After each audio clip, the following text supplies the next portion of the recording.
Good morning, everybody. Welcome to the National Zoning Atlas's presentation of zoning in the Tulsa, Oklahoma metro area.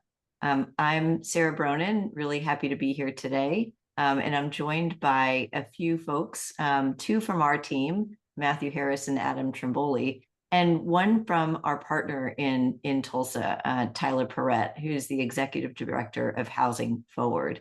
And before we start with our analysis, I want to turn it over to Tyler so that he can maybe put some of our work in context and explain a little bit about Housing Forward. So Tyler, go ahead. Yeah, thank you, Sarah. Very excited for everybody to be a part of this conversation today. As Sarah mentioned, my name is Tyler Perrett. I'm the Executive Director of Housing Forward. Housing Forward is a relatively new organization on the stage in Oklahoma, but really exists to deliver bold, innovative, and practical solutions to expand housing access across the state. And we know that part of that equation is absolutely zoning and land use policy. And so we were very excited to help bring National Zoning Atlas to Northeast Oklahoma, and so that we can have a better view and a better perspective of how zoning and land use is happening across this region of the state. So we're very excited to be a part of this conversation. We're excited to be a part of the conversations kind of on the periphery of zoning and land use. And so for folks that are interested, they should absolutely visit our website, sign up for our newsletter to kind of be a part of the ongoing conversation, even after this webinar is over. So, but very excited to hear from the National Zoning Atlas team. And Sarah, I'll turn it back over to you. Thank you so much. Matthew and Adam, who are both zoning code analysts with the National Zoning Atlas, will introduce themselves when they speak, but it's my job to set the stage a little bit and provide a quick overview of the presentation and tell you why we started the National Zoning Atlas in the first place. So here's an overview of what we're going to talk about today. As I mentioned, I will cover this first part, why we're building this project in the first place, and then we'll turn to Matthew, who will talk about how we make the atlas. So we do have two zoning code analysts on the call today, but we have a GIS side, a geospatial side, and Matthew will tell us a little bit more about that. We'll also provide an overview as to how to use the National Zoning Atlas. So what do you do when you log in? We know that there are a lot of newcomers to the Atlas on the call today, and we really appreciate your being here. We will then turn to the meat of the presentation, the big reveal, how zoning in the Tulsa metro area works.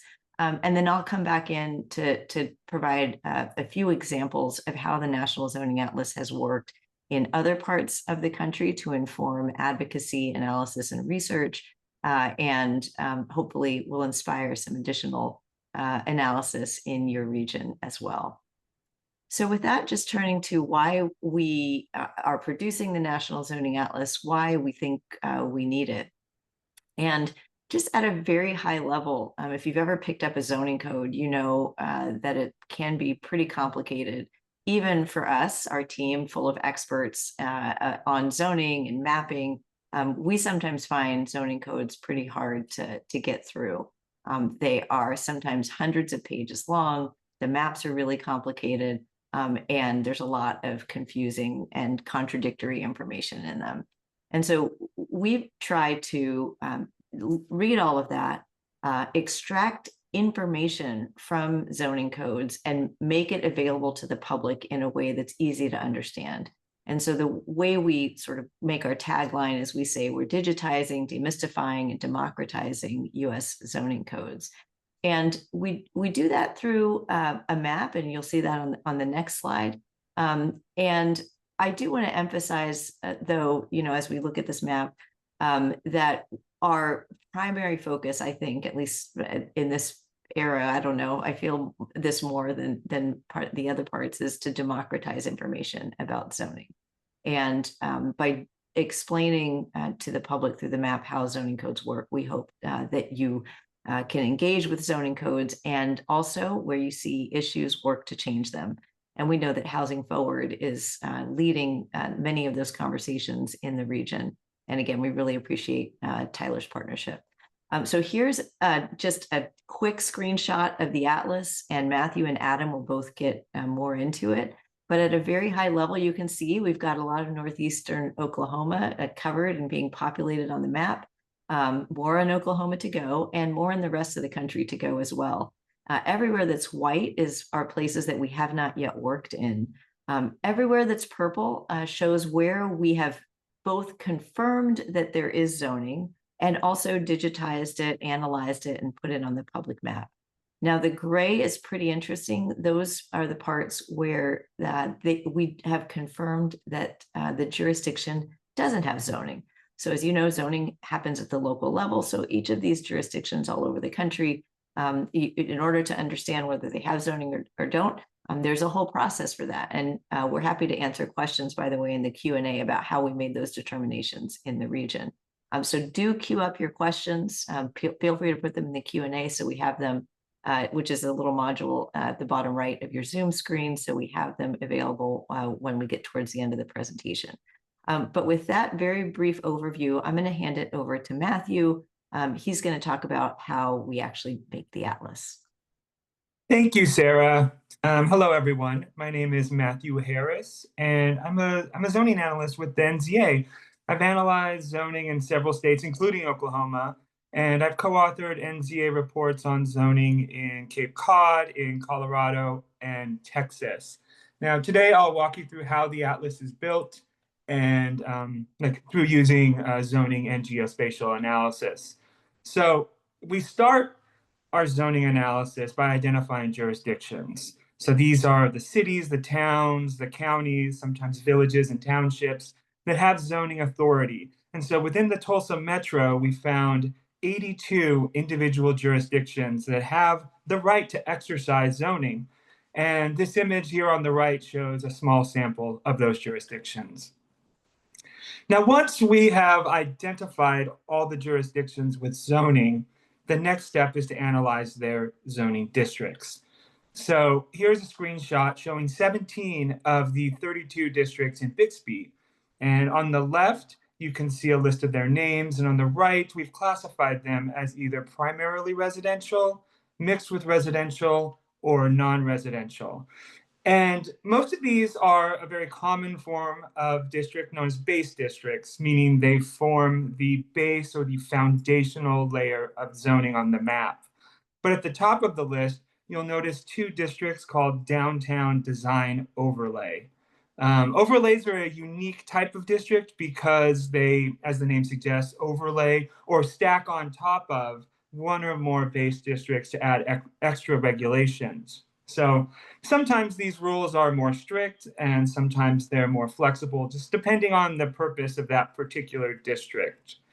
Now, once we confirm that a jurisdiction has zoning, we collect the two key components of a complete zoning code, the zoning text and the zoning map. Now, both are essential. The text, that tells us what's allowed. It has all the definitions, the uses, and the development standards for each district. While the map, it shows us where all those rules apply and how much land is allocated to each of these districts. And so here you can see the text and the map used for our analysis of Collinsville.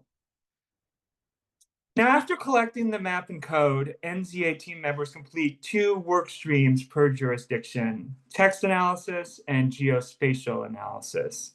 And the text analyst reviews the zoning ordinance and systematically logs key data points for every district using NZA standardized methodology, while the geospatial analyst works with the zoning map. And really, depending on the format of that map, they either digitize a static PDF or they standardize existing GIS data. But the results are then integrated into the NZA, producing the final data set that you see in the atlas. And so now that we've covered how the atlas is built, I just like to quickly talk about something unique to the Tulsa Metro. So Tulsa has one of the largest shares of tribal land of any metro that we've analyzed to date. And so it's really worth describing how we treat tribal land on our map. So at the NZA, we don't have any independent authority over what is or what is not tribal land. And we recognize that in many cases, tribal land continues to be contested and negotiated. But for the purposes of this particular map, of our map, we have chosen to rely on a U.S. Census Bureau shapefile for the boundaries of U.S. jurisdictions and tribal land. And so this file shows federally recognized American Indian reservations, as well as state recognized American Indian reservations and off-reservation trust lands. And so these are all areas where tribal authority may supersede Oklahoma authority in zoning matters. And in this image here on the map, we've zoomed into Osage County, which has virtually all of the tribal land in the Tulsa metro. And one last thing that's worth mentioning is that all over the country, we're finding certain issues, very unique issues when it comes to geography, topography, land ownership, and so on. And so as we continue to refine our approach to the map, we recognize that the information that we display and how we display it are extremely important. So with that, I'll pass it to Adam. Thank you, Matthew. Hi, everyone. I'm Adam Trimboli, and I'm a zoning analyst with the NZA. I'm currently analyzing data with North Carolina, but I did the zoning analysis for the Tulsa metro area. Now we're going to walk through how to use the interactive map and get the most out of its features. If you'd like to follow along with me, head to zoningatlas.org/atlas. You can use a computer or a mobile phone, but know the map size will differ for both. While it gets set up, I'll share the view of the map again at the national scale, including Alaska and Hawaii. The colored in areas indicate our total progress. You can see that we have 12 states plus DC completely integrated into the atlas. That includes your neighbors of New Mexico and Colorado. The states of California, North Carolina, and along with Utah are nearing completion, and many major metro areas are completed, including those in New York, Tennessee, and then Texas too. These published areas add up to over 8,000 jurisdictions. About 2/3 of these jurisdictions are confirmed to have zoning, and we have confirmed the remaining third do not have zoning. Within these zone jurisdictions, we've analyzed and published over 92,000 zoning districts, and our analysts have read over 962,000 pages of zoning codes. These places are home to more than half of the nation's residents and cover half the nation's total land. Now let's dive into the interactive map. The map opens at the national scale where the legend reflects the zone status of jurisdictions in purple and gray. The areas shown in white are yet to be analyzed and integrated into the NZA. If you have the tribal land and protected land layers on, you will also see these green and green-brown layers. In the legend and layer options box in the upper left corner, you have a few options to toggle on and off some additional layers and features. You can also change the base map here. Now we'll use the zoom and filter box to explore chosen geography. We selected Oklahoma in the state dropdown, and the map zoomed to that state. We have the option to be even more specific with our geography selection. We selected Tulsa in the metro area dropdown, and then we selected Tulsa in the county dropdown, and lastly, Tulsa with the jurisdiction dropdown. The map zoomed to the city of Tulsa and outlined a jurisdiction in that black color. Please note you can only select one jurisdiction at a time. At this scale, notice the legend updates to show zoning district type. Light purple areas indicate primarily residential districts, meaning these districts are primarily zoned for residential use. Dark purple areas indicate mixed with residential districts, meaning these districts allow for a mix of residential and non-residential uses. Tan areas indicate non-residential districts, meaning residential as a primary use is prohibited. These are typically zones allowing for industrial uses or other uses like airports or open space. Now also apply some filters to the map. The show me where people can build box has options for quick filtering, like to show where missing middle housing or apartments can be built. We toggled on the single family homes filter, and you can see the map lost some color. Areas remain colored in when the criteria satisfies the selected filters. In other words, this means that you can build a single-family home anywhere the map is light or dark purple. In the lower right corner, the filtering results box calculates the zoned acres and number of districts that satisfy the filtering criteria. According to these results, we have 73% of zoned acres in the city of Tulsa allow single-family housing by right. Note the filtering results box only shows the calculations for the single selected jurisdiction. We can toggle the Apartments tab to view where 4 or more family housing is allowed by right. The filtering results box shows that 16% of Tulsa's zoned acres allow for this type of housing, which is far less than single family. Now let's check out the advanced filters box. You should use it for selecting more specific filtering criteria, like whether 1, 2, 3, or 4 or more unit housing is subject to a public hearing, minimum parking requirements, or height caps, among other options. We've selected criteria where single-family housing is allowed as of right, has a minimum lot size requirement of 40,000 square feet. According to filtering results, 27% of zoned acres in the city of Tulsa satisfy this criteria. Now I'll pass it back to Matthew to explain how the Tulsa metro area zones. Thank you, Adam. All right, so we've seen the map. Now let's take a look at how Tulsa zones. So I'm going to start with the metro area, technically the Tulsa Census-Based Statistical Area, or the CBSA for short. But we'll use this scale to show how zoning works at the metro level. Now, across all jurisdictions with zoning in the Tulsa metro, we analyzed a total of 5,440 pages of zoning text. And so on average, that's 170 pages of text per jurisdiction, which is a good reminder that of how detailed and varied and complex these local codes can be. And finally, for each of the 859 zoning districts across the metro, we logged up to 200 distinct data points. And so here's the atlas zoomed into the Tulsa metro. And as mentioned before, there are 82 jurisdictions that make up the metro. And it's the largest city, the large city of Tulsa, as well as Tulsa suburbs, small towns, and county governments. Interestingly, only 36 jurisdictions, which is less than half of the total number of jurisdictions, even have zoning. These are shown in purple.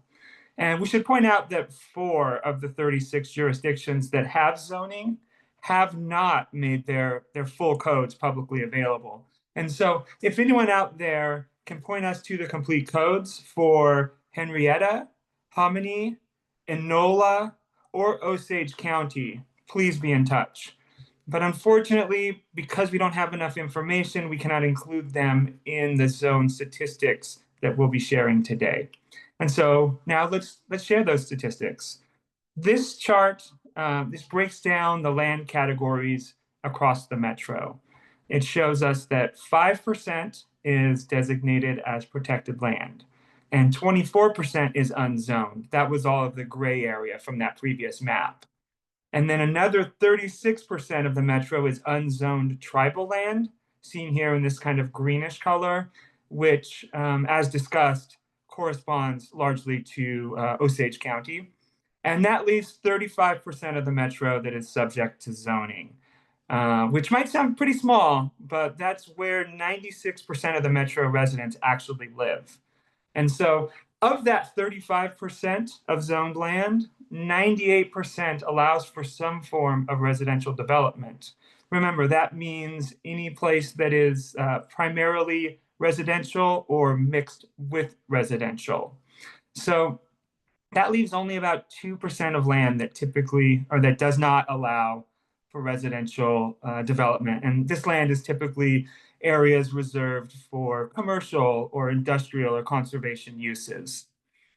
Now, this housing unit allowances table shows us a lot of important information. It's how much residential land is available for different housing types. And so from left to right, excuse me, from left to right, we have 1, 2, 3, and 4 or more family housing. And the dark blue, that represents the share of housing allowed by right. The light blue requires a public hearing, and gray is prohibited. So this chart shows that across the metro, 96% of residential land allows 1 unit per lot as of right, meaning that single family homes can be built almost anywhere. This share, then we see it cut in half to 49% for two-family housing. And finally, it just plummets for multifamily housing, right? With only 2% of residential land across the entire metro allowing 3 or 4 or more family housing by right. So except for places like Kellyville, Pawhuska, and Sperry, with more flexible housing allowances, there are very minimal opportunities for multifamily housing across the metro. And even if we include public hearings, multifamily opportunities remain very limited, right? As this chart shows, hearings for 4 or more family housing only apply to just 2% of residential, or sorry, 3% here of residential land. So the big takeaway here is that prohibition is the dominant multifamily housing strategy. It applies to an astonishing 96% of residential land across the Tulsa metro. Now, let's dig a bit deeper with some minimum lot size numbers. This table here, this chart breaks down the share of land allowing single family homes by the required size of their lots. So darker shades of green represent larger minimum lot sizes and lighter shades represent smaller ones. And while white would represent no minimums, we don't see any white here because less than 1% of single family land is exempt from these requirements. So basically, these mandates are nearly universal across the metro.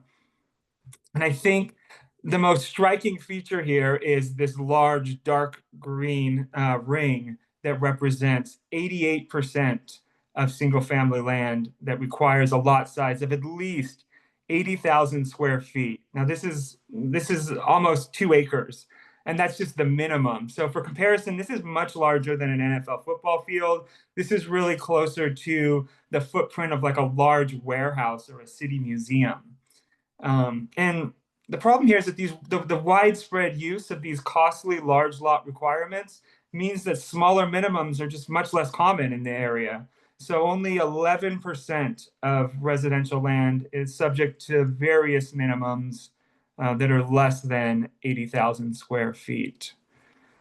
Next up is housing type has become quite popular. Accessory dwelling units, or ADUs, sometimes called granny flats or in-law suites. These are basically secondary homes on the same lot as a single family home.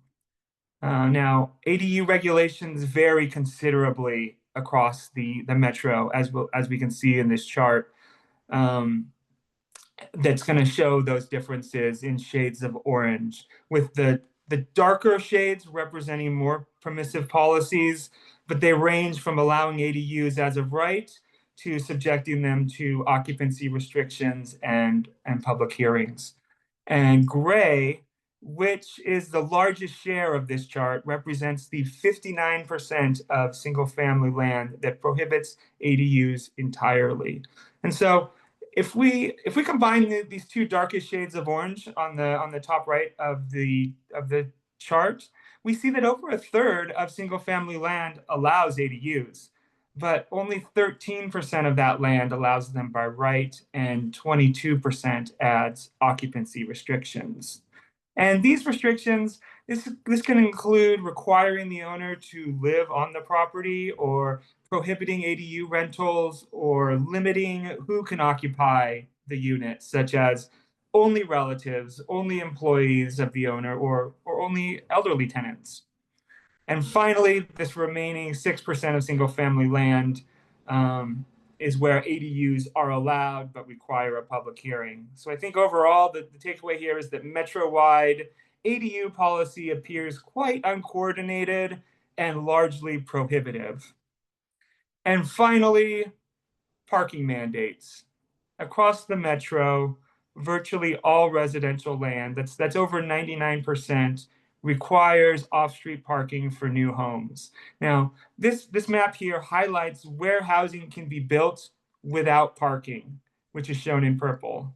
But as you can see, there's almost no purple.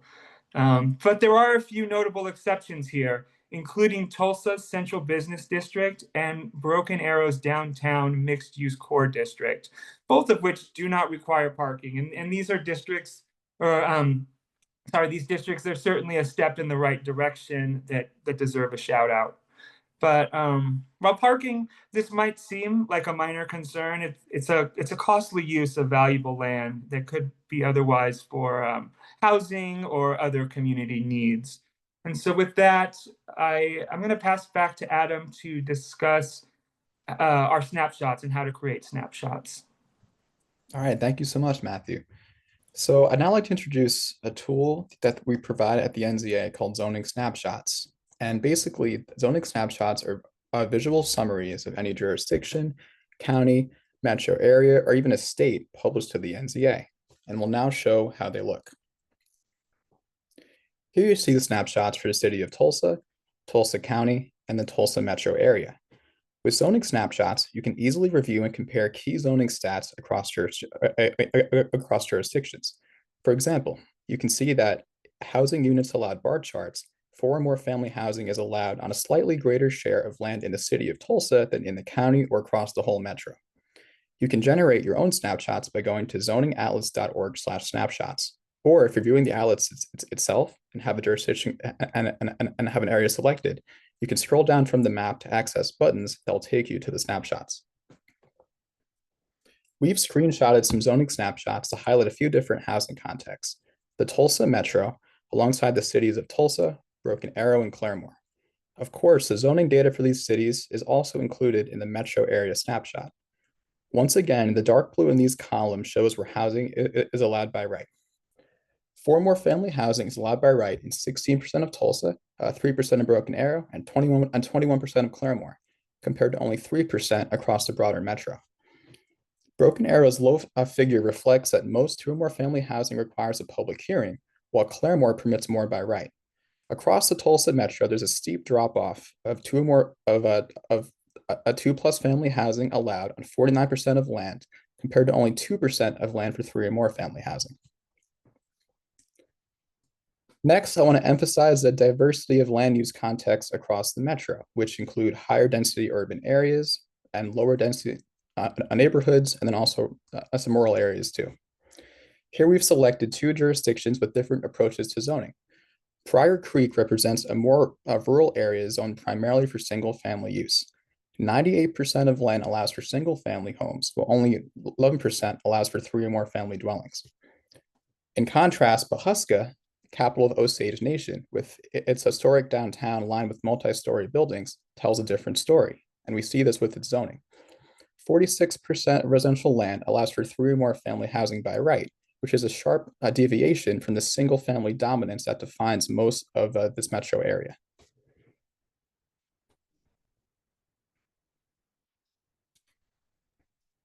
Okay, so I think I'll take it from here. Thank you so much, Adam and Matthew, for fleshing out our understanding of the process that we create the map, the way that we use the map, and what's actually on the map when it comes to Tulsa. So you guys have gotten a great overview of the map and the graphics and the snapshots. And so now I'm here to talk more about words. And so if we go to the next slide, I just wanted to provide a few examples of how the National Zoning Atlas has been used in reports and documents. And so the first one is one that we produce directly ourselves, an example of how the National Zoning Atlas is used in advocacy. In the last legislative session in Texas, so my home state and your neighbor, we produced a report that analyzed how the jurisdictions in our database for Texas treated manufactured housing. And the reason that you see here where it says zoning impact analysis, Texas Senate Bill 785, is because we produced the report based on a live proposal in the legislature. And the report would have provided state guidelines for local governments that were engaged in zoning to enable more manufactured housing. And we found that while some jurisdictions would be affected because they didn't allow manufactured housing according to our data, others wouldn't. And we actually not only provided an overview of the different ways and reasons why some communities would be affected by the proposed legislation, but we also had an appendix that identified all of those jurisdictions in our database that both already met the criteria in the legislation and then those that would have to change. Matthew, who's on the call with us today, on the webinar with us today, was a co-author of that. And if you have any really tough questions, I point you his way. Second example that we wanted to bring up today was, again, another nearby state, New Mexico, and several other states whose information that we analyzed, that we pulled from their zoning codes, was referenced in this zoning practice piece. Two of our analysts, a zoning code analyst and a GIS analyst who'd worked in a number of states, identified a very troubling issue that exposed that maps and text in zoning codes didn't match up. As many as a third of the cases that they reviewed, a third of the texts, had at least one major error. So this is actually a due process concern. This is a property rights concern. If even our analysts can't figure out, because the words on the page don't match up, what a zoning code says, what does that say for property owners and property rights? So I encourage you to check out that piece, because again, it relies on our data to make a much bigger finding about how zoning works in the world. And then just third, wanted to point you to a co-authored report that we did with the Urban Institute, including the lead researcher there, Andy Rumbach, called Zoned into Risk. And there we analyzed Mobile, Alabama, and the zoning in that metro area. And with the Urban Institute, we're specifically actually where zoning applied in that area. So there's some areas that were unzoned, some areas that were zoned, and how that zoning interacted with flood risk. So looking at the environmental impacts in a variety of different ways, and zoning is something that we want to get more into in the future. And this Urban Institute report helped us to start the conversation on how we might relate environmental events, weather events, and zoning, and how we might relate them through what we called their a climate resiliency index that again incorporated zoning data. So just to provide, and there's lots of other reports available on our website, but these provide some examples of our analysis in and around nearby Oklahoma and how those have informed different aspects of advocacy analysis and research. So with that, I think I'm going to close there, and please do connect with us on social media. We are on LinkedIn, on Blue Sky, on Instagram, and also on YouTube, where this webinar will be posted. I do encourage folks to put their questions in the Q&A.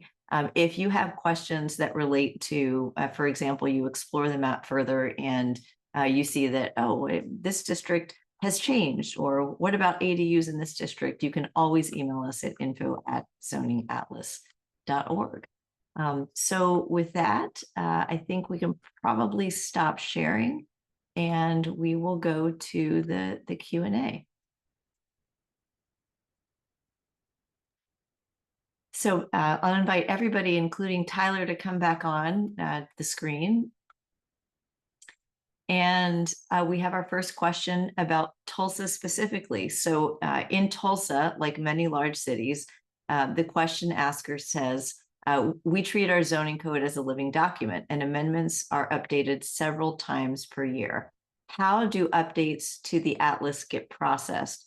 Now, Matthew, I think maybe I'll turn this question over to you, because you've been with the project a little bit longer. And as you know, in some cases we do updates. Would you like to weigh in on that? And then maybe I'll add a little bit more about looking forward.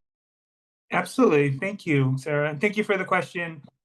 Yes, we either are notified by local planners, or if we're actively searching for updates. But if we do notice that there's an amendment or an entire overhaul, we will go through both the text and the map and look for the changes. So have the boundaries shifted in a district, or a lot of times it's going to be an increased maybe a density increasement or a smaller setback, or there's going to be like lots of these little changes. And so we first make sure that we cross compare and make sure it's actually a relevant update that, or not, sorry, they're all relevant, but in terms of the data points that we collect.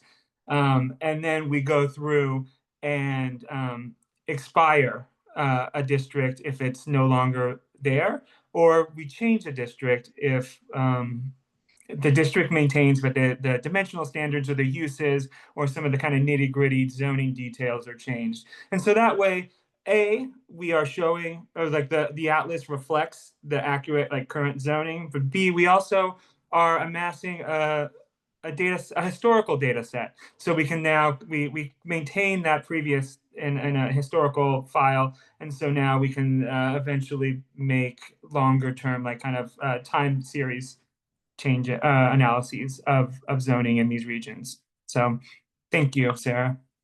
And just as two examples of that outside of this area, which is freshly done, and we haven't had a need to do updates yet because it's just so recent.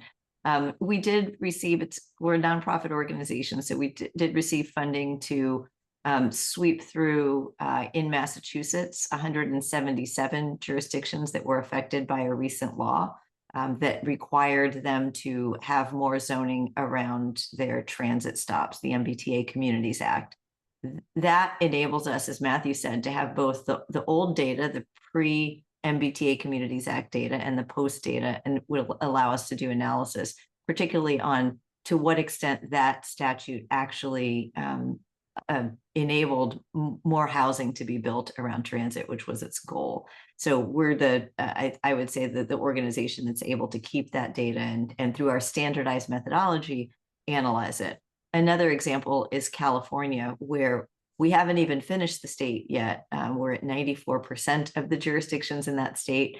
And we received funding to go back through the whole entire state in early 2026 or late this year, early 2026, to do a round of updates. As Matthew said, the updates are pretty painstaking, but those are two examples of where we will be doing it proactively. The other method is if we have completed a jurisdiction and it's been updated, we run through it again using whatever staff we have at the time. It's usually the large jurisdictions like a Tulsa where we have seen that. And we are so proud of our project because it does create conversations. And sometimes it has led to change, which means then we kind of have to go back and cycle through. So thank you for that question. It is definitely a challenge of our project, and one that we are trying to figure out from a structural standpoint, how we are able to do that kind of maintenance at scale in areas that we actually don't have funding for. So we're thinking about a lot of different ways to do that. I have another question, which is, did you notice any patterns with zoning codes? So from either of you, did you see anything particularly relevant in the text that you saw from one place to the next, or maybe even some unusual aspects of codes that you spotted in your analysis? Yeah, definitely. Oh, that's a great question. And when looking at the zoning codes, a lot of the time I saw that the county code would serve as like a general like template that the smaller jurisdictions would adopt. And maybe if it's more rural, they would have larger minimum lot sizes, they would have larger setbacks, but they would keep a lot of the same wording from that general county code. We saw this a lot with mobile home parks. It had the same standards sometimes, same density, things like that. But this, I think once we got to Tulsa County and had larger populations, those codes started to look more different. Matthew, do you want to add on to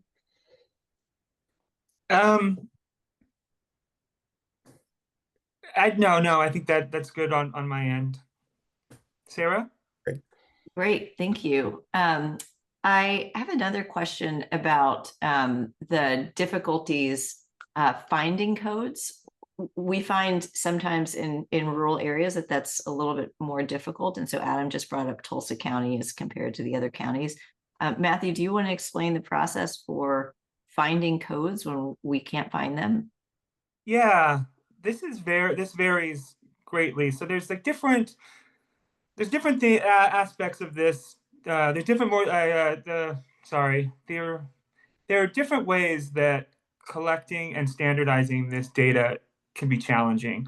And so I think in these larger areas, these larger jurisdictions, we can get a hold of the information. They have a large website. They have a planning department. They have all of the resources and to make this stuff easily available for us. And so with that, the difficulty becomes um, just the complexity of the code, right? The sheer number of districts and the I remember I mentioned the overlays. Like sometimes there's like multiple stacking overlays, and there the complexities there. But when we're talking about rural areas that are kind of like lower population, understaffed, sometimes they don't have a website.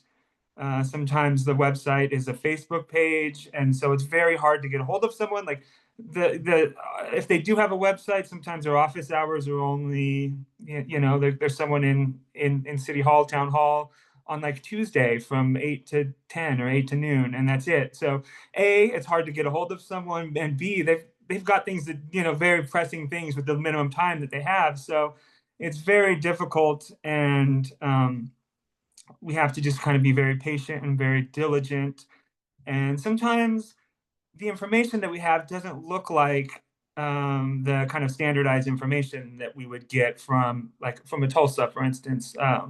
So there are places that don't have digitized maps, and so we have to, we're based all over the country, so we can't just like walk over to the town hall.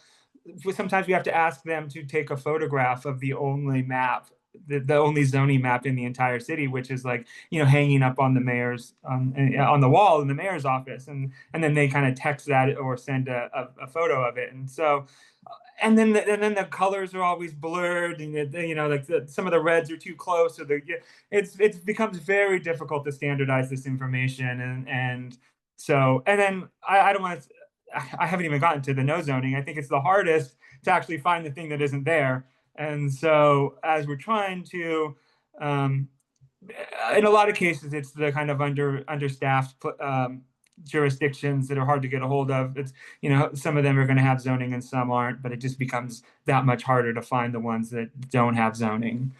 I don't know if you'd like to add any more to that, Adam or Sarah.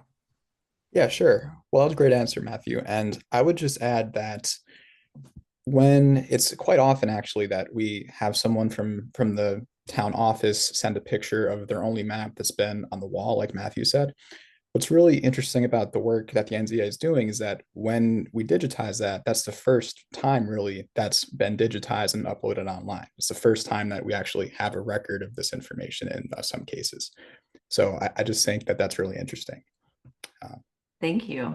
We do have a couple more questions in the chat, and maybe I'll open this to Tyler as well. The links between parking minimums, minimum lot size, housing, and housing affordability. Tyler, I don't know if Housing Forward is thinking about those things in particular, and you wanted to comment more broadly about how those relate to each other, because the question asker notes that we mentioned that, but what does that really mean for housing affordability?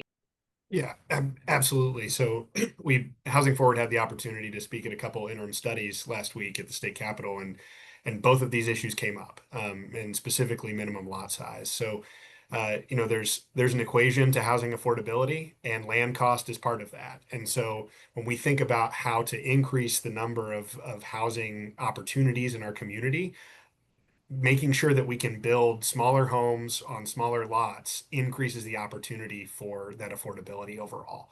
And so I think we're not Oklahoma is a very diverse and very rural state in a lot of places, and so we're not saying that people can't go build a home on 20 acres. That's the type of home that I grew up on in Coweta, Oklahoma. But we also want opportunities to densify our urban cores in a way that allows for that kind of first home opportunity that a lot of people need. Or what we're seeing as well is an aging population that wants to downsize, but those homes just aren't available in our community because we've built homes for families for a very long time on larger homes on larger lots. And so we want to diversify the opportunity to build a multiplicity of types of homes across our community. And then as far as parking minimums go, Tulsa took a big step forward a few years ago and eliminated parking minimums from the downtown IDL, the core area. And that has gone really well. I am downtown every single day, and I have never had a difficult time finding a place to park.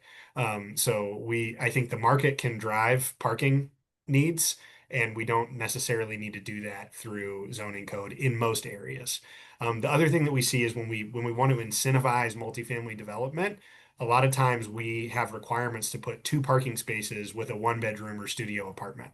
And so that's overparked for that type of a housing resource when it's typically one person that's occupying that space. So anyways, that's kind of my perspective and Housing Forward's perspective. Sarah, I'd be interested in thoughts that you guys see on that issue from across the country. Yeah, I think you covered everything. And I will just add that in the original project, so we started this project in December 2020, or we launched the first Connecticut zoning atlas in January 2021 is the official launch date for that.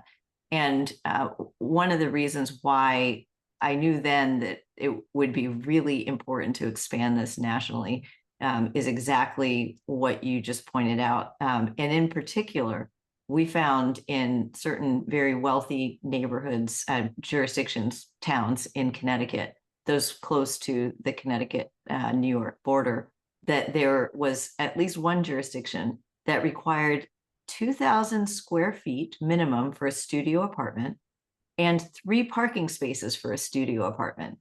Now, the only rational explanation, so who's living in a 2,000 square foot studio alone with 3 cars? The only rational explanation for those kinds of mandates in zoning were to drive up the cost of the housing so much that you wouldn't have apartments in that jurisdiction. That's the only thing that I can think of. There's no relationship between that. And so between those two, the mandate and the needs, the market needs, the needs of the person who's living in the studio. And so I think, Tyler, the way you talk about this at Housing Forward, connecting all of these dots, these arcane rules have these really important consequences. And that's what we are glad to be illuminating. I think we have time for just one last question, which is in the chat, which is, what effect does the open data standards and FOI requests have on your ability to gather necessary GIS data? And I'll just return back to because I typically am the one that helps to manage, are we going to put in a Freedom of Information Act request? Are we going to, really go further with this? And I'll just say, it's sometimes hard in smaller jurisdictions to even have a person on the other end that's responding to a sort of formal legal request of any kind. So we've generally shied away from that. And we've gone with the approach of whatever format you can provide us the information, we'll take it. If it is that photograph of the map on the mayor's office wall, we'll take it. And yes, it will be blurry, but we'll do the best that we can to try to digitize that. And I'll also just say that we don't necessarily see GIS data in a lot of the smaller jurisdictions. So it is nice to have some of the larger jurisdictions that have the one-stop portal where you can just download information. But having worked with a lot of the GIS analysts in trying to navigate our methodology as it applies to the information that we can download from open data portals, we often find that there's disconnects. And so again, just putting on my memories or extracting from memories over the years of hearing what GIS analysts tend to see, even with open data, is mismatched jurisdiction names and it's zoning district names rather. The kinds of things that Jonah and Melissa exposed in that zoning practice report that I mentioned. So mismatched names, just randomly new zoning districts, not at all mentioned in the zoning text, GIS that overlaps jurisdiction boundaries. So for example, you'll have a community where the jurisdiction line stops here, but their zoning district goes just randomly over a few blocks. And we know that they don't have the power to do that. So we have to sort of trim that unless they have extraterritorial jurisdiction, which is the case in some places. But in the cases where it's not, we have to trim it. And we also sometimes see overlays. So I think Matthew had mentioned what an overlay is without base districts, which means that the zoning text will call it an overlay. So it's supposed to be on top of a sort of regular zoning district, but it may just be floating out there randomly. So even where we have been able to download information, it's not necessarily kept in the way that we would more strictly construe it. And then we have a whole process on the GIS side where we cut out roads and we cut out protected lands. And that just helps us to make sure that our apples to apples comparison across jurisdiction matches. So yes, it is challenging and interesting for us. Every jurisdiction is different, but that's what I think keeps our team active and motivated and coming back to this project. So with that, seeing no more questions in the chat, and really just to say thank you again to our analysts, to our whole team that worked in the Tulsa project. There were many more people who did GIS analysis, worked on issues including related to tribal land and other things that we're actively working on that were raised by the Tulsa region. We look forward to you guys using this data. Please be in touch. Please ask us questions. And thank you again, everybody. Have a great day. Bye-bye.